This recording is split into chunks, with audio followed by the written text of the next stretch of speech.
compartimos esta Eucaristía del llamado martes de la octava de Pascua. La celebración de Pascua vamos a tenerla por 50 días. Una fiesta importante, valiosa para nosotros, una verdad que es la base, el fundamento de toda la verdad y misterio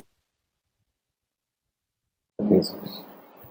Pero la primera semana recibe el nombre de octava y va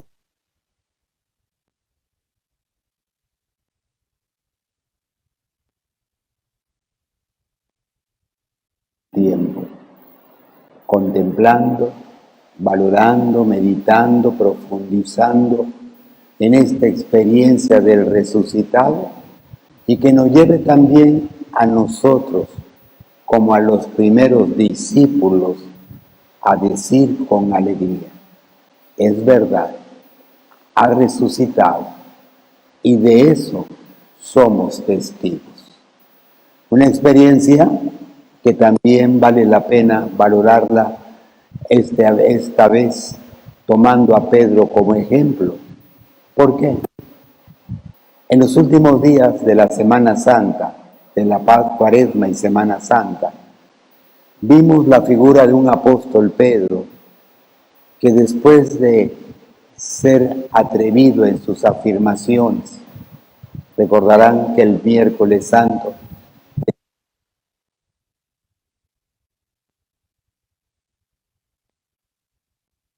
dar la vida por ti. Y el Señor le dice: Pedro, antes de que cante el gallo, me habrás negado 3 veces. Y el día que inicia la pasión, cuando ya el Señor ha sido apresado,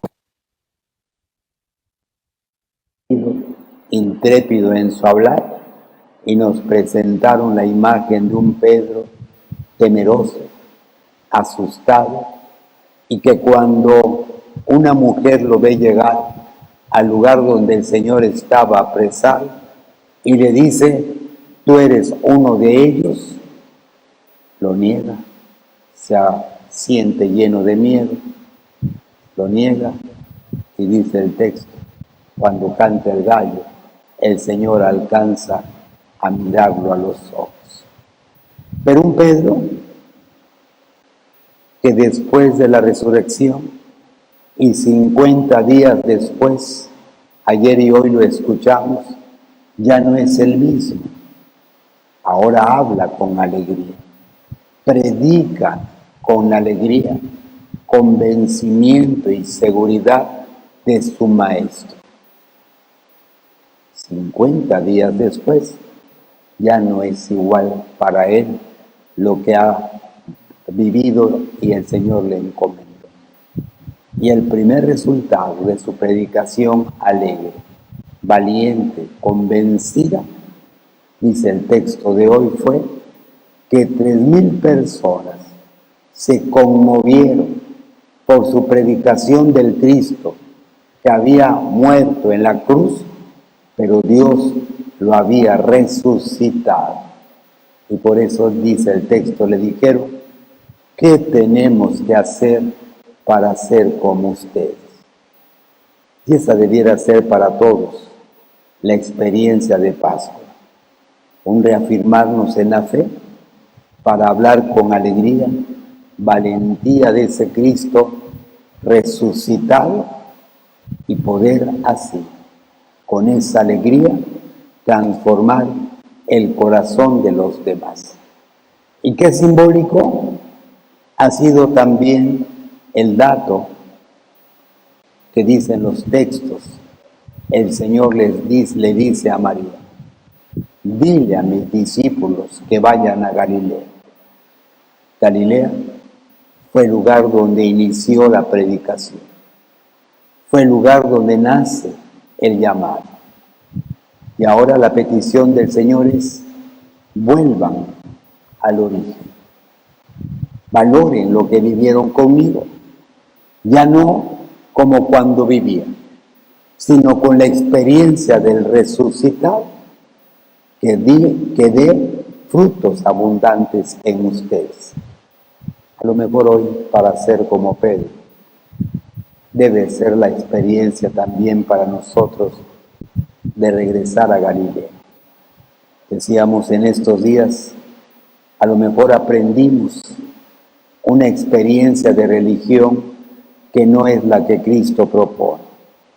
Mucho se ha criticado de la Iglesia, que tenemos décadas con una expresión de religión que se quedó simplemente en la práctica celebrativa, en la transmisión de costumbres y tradiciones, pero olvidó lo fundamental, que es enseñar a los fieles a vivir como Cristos que son y enseñarles a vivir el misterio del amor como Cristo pidió fueran sus discípulos, que aprendan a amar como Él nos ha amado.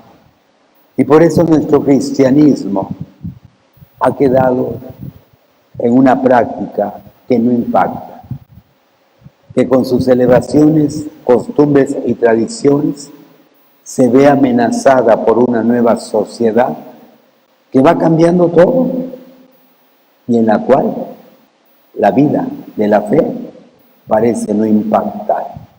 ¿Y cuánto se ha dicho? Que la única manera de volver a darle vida a ese cristianismo es con la experiencia de bautizados que den el paso de esa vida de costumbres y tradiciones aprendidas en la fe a un cristianismo en el que el amor, la vida de Cristo se ve reflejada en sus discípulos. Por eso, bien nos queda a todos esa petición del Señor. Vuelvan a Galilea, vuelvan al inicio.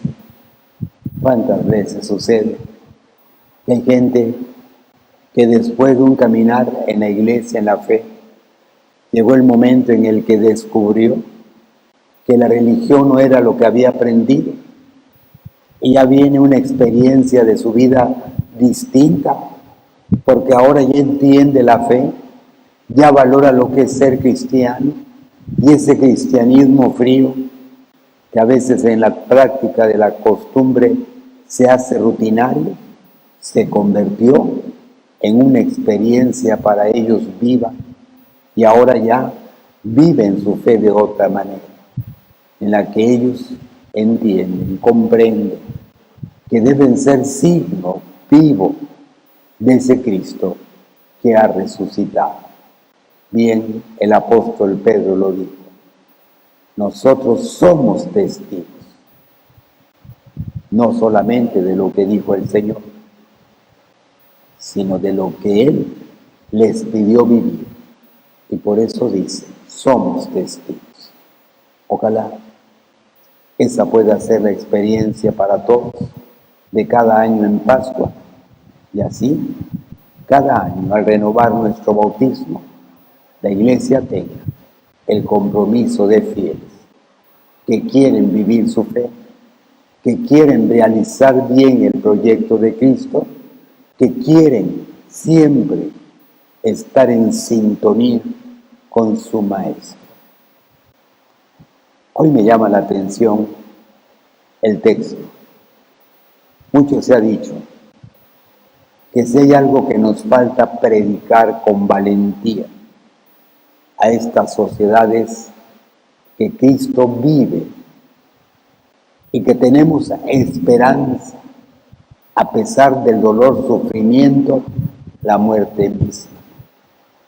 Porque esa esperanza que el Señor resucitado ofrece es la que en realidad se convierte en la experiencia de vida que mueve el caminar, debiera mover el caminar de todo discípulo, su anhelo, su deseo de participar en la eternidad con este Dios que nos ha salvado.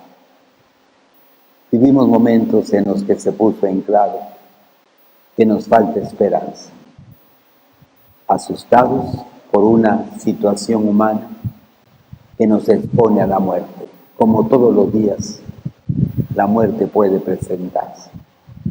Lo curioso fue que el miedo a la muerte se impuso. Es cierto, esto no significa que no debiera uno tener cuidado, que se nos pide para evitar el contagio. Pero vimos la desesperación, el miedo de mucha gente que ante la situación de decirles puedes morir, perdieron la paz, perdieron la tranquilidad y hasta empezaron a sentir a todos como sus enemigos, porque todos podían ser medios para enfermarse. Entonces ya el otro no lo veía con confianza, ya me daba miedo, ya me hizo sentir temor hasta la cercanía de otros, porque cuidar mi vida, que nada le pase, se convirtió, pareciera, en la experiencia que es lo único que da sentido al hombre. Y por eso alguien bien comentó en alguna reflexión, la Pascua, la vida del resucitado, no la hemos enseñado, no la hemos logrado poner en el corazón de los fieles, para que así su esperanza no se quede en las cosas de este mundo, sino que su anhelo y esperanza, su motivo de vida, encuentren razón y fundamento en la vida que el resucitado ofrece. Y así, a pesar de las vicisitudes de esta vida, su esperanza los mueve a no perder la paz, a sobrellevar las situaciones tan difíciles que tiene la vida, porque saben que en su esperanza y anhelo hay algo más que lo que esta vida ofrece. Y hay algo más que encuentran en la vida de este que ha resucitado y que quiere compartir esa vida con nosotros. ¿Cuánta falta nos hace? Dice el texto, y ha sido una imagen que se repitió ayer. ¿Por qué buscan entre los muertos al que está vivo? ¿Por qué siguen con la idea de un Dios que ha muerto y no han dado el paso a la vida de Dios? ¿Por qué buscan entre los muertos al que está vivo? A veces nuestra vida sigue enmarcada en el dolor, sufrimiento, que siempre, por lo que implica esto para nosotros, nos hace creer, pensar que esa es la realidad que ya no vamos a poder superar, que ahí simplemente se perdió todo. La gente cuando tiene dolor cree que ya la vida no tiene sentido, piensa que la vida ya no tiene nada que ofrecerle, se siente triste, pareciera que todo pierde razón, sentido, ya no encuentra alegrías, ya no tiene paz, y de lo único que habla es del dolor que tiene, del sufrimiento que pasa, de lo mal que le va en la vida, de las cosas que ha padecido. ¿Y cuántos andamos por el mundo siempre hablando de eso? De lo mal que me ha tratado la vida, del sufrimiento que tengo, del mal que siempre he vivido. Y pareciera que no encuentro esperanza, para nada, para hacer la vida distinta. Y por eso, qué bella imagen. ¿Por qué lloras si está vivo? ¿Por qué esa desesperanza cuando Él les ha dicho que Él está con ustedes y va a sobrellevar sus dolores? Dice el texto que hasta que María escucha al Señor hablar, su tristeza pasa. Ahora es la mujer alegre, grita de alegría, maestro. descubrió el misterio de vida y ahora su vida, su esperanza le hace ser otra, le hace tener otra actitud para todo. Y por eso le dice el Señor, ahora ve, lleva este mismo mensaje para que tus hermanos, compañeros, puedan creer también, aceptar que estoy vivo. A veces en la vida, eso es lo que nos hace falta también. La vida tiene sus tristezas y dolores, pero cuando hay esperanza, la vida cambia. Las tristezas y desesperanzas se convierten no en la razón de vida, simplemente en situaciones que vemos en la vida, pero que ya no me hacen perderme, desesperarme, porque mis anhelos y mis deseos están por encima de lo que esta vida tiene. Y por eso uno, como el apóstol Pablo, podría decir, ya nada en este mundo me atemoriza, ya nada en este mundo me quita la paz, ya nada en este mundo me causa desesperación y tristeza, ni la muerte, ni la enfermedad, ni el hambre, nada me aparta del amor de Dios, dice el apóstol Pablo.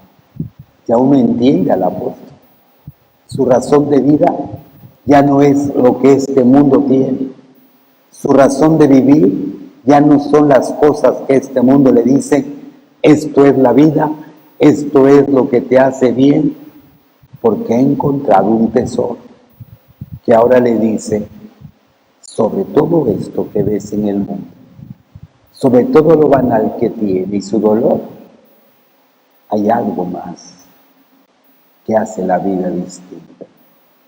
Y por eso decimos como el apóstol, ya nada nos quita la paz, ni la muerte, ni la enfermedad, ni la cárcel, ni el sufrimiento, nada. Porque he puesto mi corazón y mi esperanza en la vida que el resucitado me ofrece. Pareciera una imagen sin sentido, pero de verdad, cuando hay esperanza en algo más, lo que la vida te pueda presentar a veces de límite, no te detiene. Cuando tu esperanza es Dios y en Cristo encuentras razón para la vida, las adversidades se convierten en parte del paisaje, no en motivos de vida, no en la razón de la vida. Cuando Dios es tu esperanza, a pesar de las adversidades, encuentras motivos y razones para seguir adelante. Por eso, bien la imagen para todos. Mujer, ¿por qué lloras? ¿Por qué buscas entre la muerte al que está vivo? ¿Por qué vives cargando y creyendo que tu dolor es lo único que tienes? Cuando tienes a un Dios de vida a tu lado, cuando tienes a un Dios que en su muerte te está dando el mejor ejemplo de que la vida en Él, con Él, puede ser otra. Y por eso, la esperanza del cristiano es la que ayuda a entender la vida, a sobrellevarla y a no perder la paz, a pesar del llanto que esta vida a veces nos hace tener. Ojalá podamos descubrir la voz del Maestro y como María también entonces decirle con alegría, Maestro, estás vivo, te hemos descubierto y por eso ahora puedo hablar con alegría de lo que haces en mí y por eso ahora puedo llevar este mismo mensaje de esperanza a todos los que sufren, que así puedan en su mundo de muerte encontrar una luz para su vida. Pues que sea nuestra valoración de Pascua, nuestra reafirmación en la fe y nuestra gran experiencia para la vida. Sí tenemos esperanza, y esa es la experiencia de Cristo resucitado. ICM